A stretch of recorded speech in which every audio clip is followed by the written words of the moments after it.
ദേശീയ പണിമുടക്കുമായി ബന്ധപ്പെട്ട് വലിയ പ്രതിസന്ധിയാണ് LDF-ൽ രൂപപ്പെട്ടിരിക്കുന്നത്. കാരണം ഒരു ഭാഗത്ത് ഗണേഷ് കുമാർ ഈ ദേശീയ പണിമുടക്കിന് എതിരായി സംസാരിക്കുമ്പോൾ മന്ത്രി ആരാണ് ഇത് ചൂണ്ടിക്കാട്ടാൻ എന്ന രീതിയിലുള്ള വിമർശനമാണ് LDF-ന്റെ കൺവീനർ ഉന്നയിക്കുന്നത്.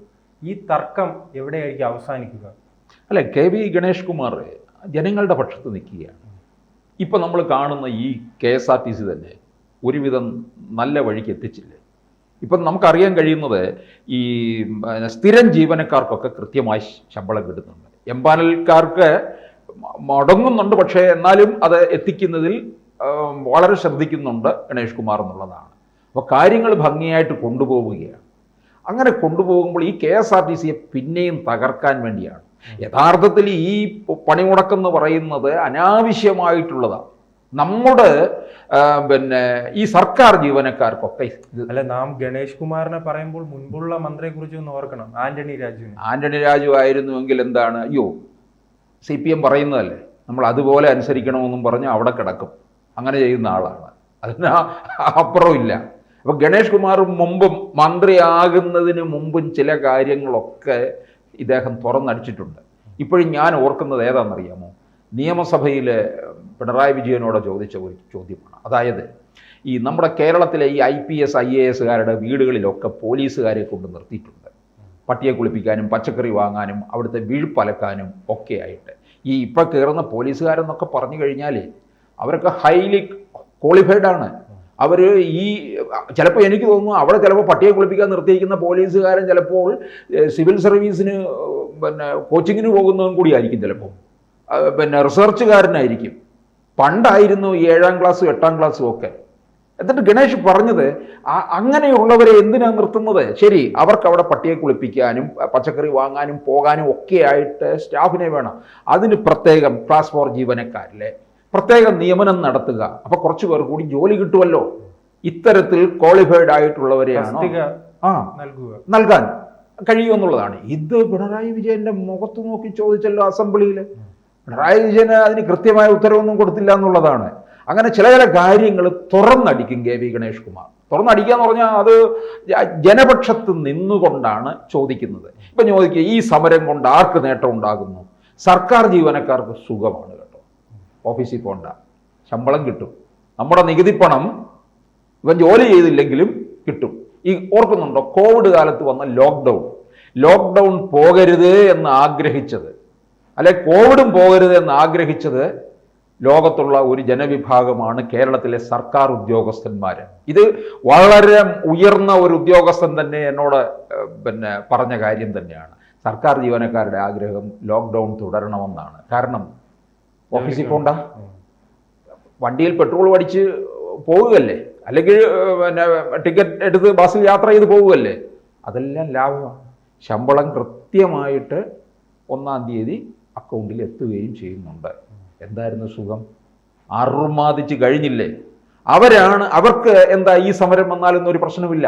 ഓട്ടോറിക്ഷ ഓടിച്ച് ജീവിക്കുന്നവരെ, വഴിയിൽ ചെറിയ ചെറിയ കച്ചവടം ചെയ്ത് വഴിവാണിഭക്കാര്, ഇവരൊക്കെ മറ്റു വമ്പ കച്ചവടക്കാരെയൊക്കെ മാറ്റി നിർത്തുക. അവർക്ക് ചിലപ്പോൾ ഒരു ദിവസം അടഞ്ഞു കിടന്നാലൊന്നും കുഴപ്പമില്ല, അവരുടെ കടകളിലേക്ക് അടുത്ത ദിവസം ആ വാങ്ങാൻ കസ്റ്റമേഴ്സ് അവിടെ എത്തും.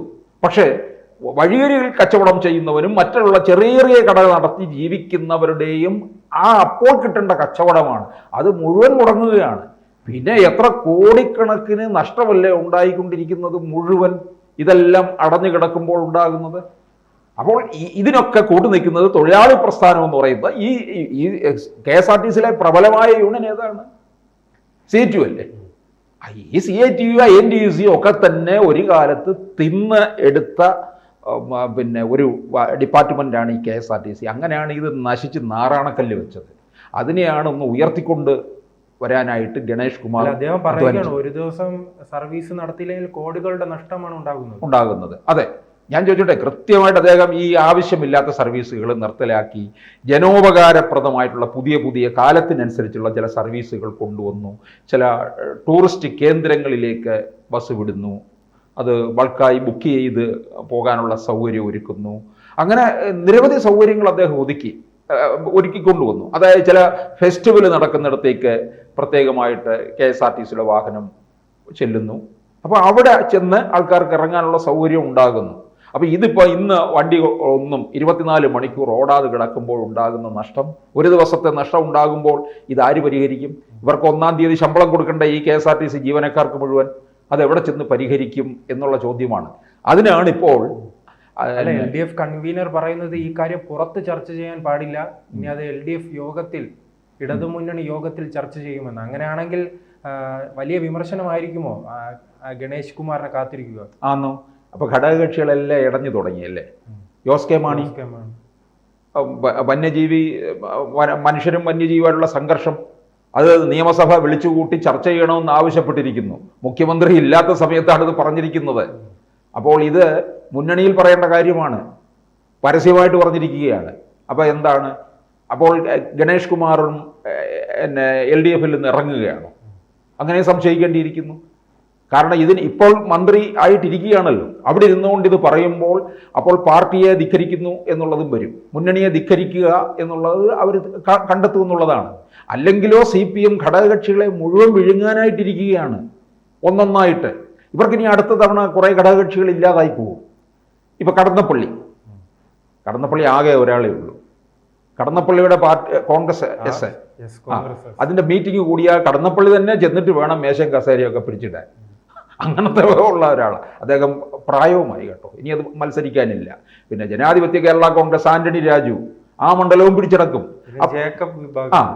അതെല്ലാം ഇങ്ങനെ പിടിച്ചടക്കും എന്നുള്ളതാണ്. പിന്നെ ഇതും അപ്പോൾ എന്ത് ചെയ്യും? ഗണേഷ് കുമാറിനെ ഇതുപോലെ ഇറക്കി വിട്ടിട്ട് ആ മണ്ഡലവും പിടിച്ചെടുക്കും എന്നുള്ളതാണ്. അല്ല, ഇങ്ങനെ പിടിച്ചെടുക്കുമെന്ന് പേടിച്ചാണ് പ്രേമചന്ദ്രനും ടീം ഇറങ്ങി ഓടിക്കളഞ്ഞത്. അത് 2014 ആഞ്ഞു നോക്കിയതല്ലേ. അതുകൊണ്ടെന്താ, പ്രേമചന്ദ്രൻ എടുത്ത തീരുമാനം നല്ല തീരുമാനമായിരുന്നു, ചങ്കൂറ്റത്തോടു കൂടി പോയി നിന്നു. ഇപ്പോഴും എന്താ, കൊല്ലത്ത് നെഞ്ചു വിരിച്ച് നിൽക്കാം പ്രേമചന്ദ്രന്. കൊല്ലത്തേക്ക് ഡെവലപ്മെന്റ്സ് വളരെ വലുതാണെന്നേ, റെയിൽവേ സ്റ്റേഷനൊക്കെ വികസിച്ചുകൊണ്ടിരിക്കുകയാണ്. ഇതൊക്കെ പ്രേമചന്ദ്രന്റെ ഒരു കഴിവ്. മറ്റൊരു കാര്യമുണ്ട്, ഈ LDF കൺവീനർ മുഹമ്മദ് റിയാസിനെതിരെ ഇങ്ങനെ ഒരു പ്രസ്താവന നടത്തുമോ അല്ലേ? അത് നടത്തത്തില്ലല്ലോ. ഇപ്പൊ ഞാൻ ചോദിച്ചോട്ടെ, ഇപ്പൊ ഗണേഷ് പല കാര്യങ്ങളിലും ഇങ്ങനെ തുറന്നു പറച്ചിൽ നടത്തിയിട്ടുള്ള ആളാണ്.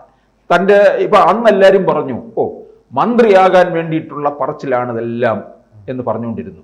ഈ നിയമസഭയിൽ പിണറായിക്ക് ചോദ്യം ചോദിച്ചതും ഒക്കെ. പക്ഷേ മന്ത്രി കൊടുക്കാമെന്ന് പറഞ്ഞിരുന്നു 2.5 വർഷം കഴിയുമ്പോൾ. അത് 2.5 വർഷം കഴിഞ്ഞിട്ട് ആന്റണി രാജു പിടിച്ചു നിൽക്കാൻ നോക്കി. പിന്നെ ഗണേഷ് കുമാറിനെ വീട്ടിലെ ചില സ്വത്ത് പ്രശ്നത്തിന്റെ പേരിൽ തർക്കമുണ്ട് എന്നൊക്കെ പറഞ്ഞാൽ അത് അവരുടെ കുടുംബപരമായ കാര്യം, അതിനകത്ത് ഇടപെടേണ്ടത് ഇവർക്കല്ലല്ലോ. അപ്പൊ അത് വെച്ചുകൊണ്ട് വലിച്ചു നീട്ടാൻ ശ്രമിച്ചു ആന്റണി രാജു. ആന്റണി രാജുവിന് കാരണം എന്ന് പറഞ്ഞാൽ ലോട്ടറി അടിക്കുന്ന പോലുള്ള ഒരു അനുഭവമാണ് കിട്ടിയത്. ലോട്ടറി അടിച്ചത് തന്നെ. ഇനി ജനാധിപത്യ കോൺഗ്രസും ഇല്ല, ആന്റണി രാജുവും ഇല്ല, ഈ തിരുവനന്തപുരം മണ്ഡലം കൊടുക്കുകയുമില്ല. ആന്റണി രാജു എവിടെയെങ്കിലും വേണമെങ്കിൽ CPMന്റെ കൂടെ നിന്നൊരു പ്രവർത്തകനായിട്ട് നിൽക്കുക, അത്രയേ പറ്റത്തുള്ളൂ. അദ്ദേഹത്തിന് അതൊന്നും വേണ്ട, അല്ലാതെ തന്നെ നേട്ടങ്ങൾ ഉണ്ടാക്കിയിട്ടുണ്ടാകാം. അപ്പം ഗണേഷ് കുമാറിന്റെ ഈ തീരുമാനത്തിന്റെ പേരിൽ ഗണേഷ് കുമാറിനോട് അങ്ങനെ ഇവർ CPMകാർ കളിക്കത്തില്ല കേട്ടോ. കാരണം കൃത്യമായ മറുപടി കൊടുത്തു. അദ്ദേഹം കാര്യങ്ങളെല്ലാം കൃത്യതയോടുകൂടിയാണ് പറഞ്ഞിരിക്കുന്നത്. കാരണം ഇത് ഇപ്പൊ സർക്കാർ ഡയസ്നോൺ പ്രഖ്യാപിച്ചല്ലോ. ഇത് ശരിക്കും പറഞ്ഞാൽ സർക്കാർ സ്പോൺസർ ചെയ്യുന്ന ഒരു പണിമുടക്കാണ്. എന്നിട്ട് സർക്കാർ ഡയസ്നോണും പ്രഖ്യാപിക്കുന്നല്ലേ, അതൊക്കെ വെറുതെ തട്ടിപ്പാണ്. ഇതൊക്കെ പിന്നീട് എല്ലാവർക്കും ശമ്പളമൊക്കെ ചെല്ലുകയും ചെയ്യുമെന്നുള്ളതാണ്. അപ്പൊ ഗണേഷ് കുമാർ എന്തായാലും പറഞ്ഞു വെച്ച കാര്യം അതിൽ നിന്ന് പിന്നോട്ടില്ല എന്നുള്ളതാണ്. കൂടുതൽ വാർത്തകളും വിശേഷങ്ങളും നിങ്ങളിലേക്ക് എത്താൻ ABC മലയാളം സബ്സ്ക്രൈബ് ചെയ്യുക, ബെൽ ബട്ടണും അമർത്തുക.